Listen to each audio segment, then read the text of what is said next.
Dans le temps d'Amraphel, roi de Shinéar, d'Arjok, roi d'Elassar, de Kedorlaomer, roi d'Élam, et de Tidéal, roi de Gojim, il arriva qu'ils firent la guerre à Béra, roi de Sodome, à Birsha, roi de Gomorré, à Shinéab, roi d'Adma, à Sheméhéber, roi de Tseboïm, et au roi de Béla, qui est Tsoar.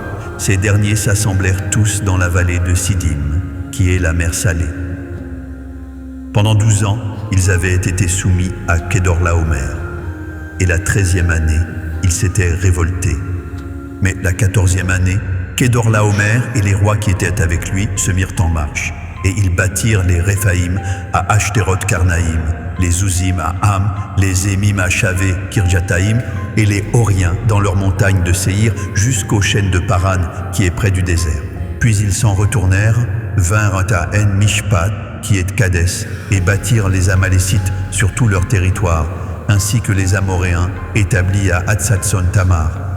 Alors s'avancèrent le roi de Sodome, le roi de Gomorre, le roi d'Adma, le roi de Tseboïm et le roi de Béla, qui est Tsoar. Et ils se rangèrent en bataille contre eux, dans la vallée de Siddim, contre Kedorlaomer, roi d'Élam, Tidéal, roi de Gojim, Amraphel, roi de Shinéar, et Arjok, roi d'Elazar, 4 rois contre 5. La vallée de Siddim était couverte de puits de bitume. Le roi de Sodome et celui de Gomorre prirent la fuite et y tombèrent. Le reste s'enfuit vers la montagne. Les vainqueurs enlevèrent toutes les richesses de Sodome et de Gomorre et toutes leurs provisions, et ils s'en allèrent. Ils enlevèrent aussi avec ses biens Lot, fils du frère d'Abram, qui demeurait à Sodome, et ils s'en allèrent. Un fuyard vint l'annoncer à Abram, l'Hébreu. Celui-ci habitait parmi les chaînes de Mamré, l'Amoréen, frère d'Eshcol et frère d'Aner, qui avait en fait alliance avec Abram. Dès qu'Abram eut appris que son frère avait été fait prisonnier, il arma 318 de ses plus braves serviteurs nés dans sa maison, et il poursuivit les rois jusqu'à Dan.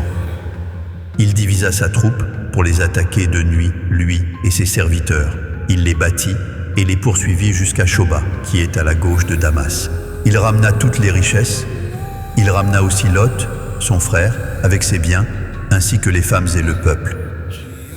Après qu'Abram fut revenu vainqueur de Kedorlaomer et des rois qui étaient avec lui, le roi de Sodome sortit à sa rencontre dans la vallée de Chavé, qui est la vallée du roi. Melchisédek, roi de Salem, fit apporter du pain et du vin. Il était sacrificateur du Dieu Très-Haut. Il bénit Abram et dit « Béni soit Abram par le Dieu Très-Haut, maître du ciel et de la terre. Béni soit le Dieu Très-Haut, qui a livré tes ennemis entre tes mains. » Et Abram lui donna la dîme de tout. Le roi de Sodome dit à Abram « Donne-moi les personnes et prends pour toi les richesses. » Abram répondit au roi de Sodome « Je lève la main vers Yahweh, le Dieu Très-Haut, maître du ciel et de la terre. Je ne prendrai rien de tout ce qui est à toi, pas même un fil, ni un cordon de soulier, afin que tu ne dises pas « J'ai enrichi Abram, rien pour moi. » Seulement ce qu'ont mangé les jeunes gens et la part des hommes qui ont marché avec moi, Aner, Eshcol et Mamré, eux, ils prendront leur part,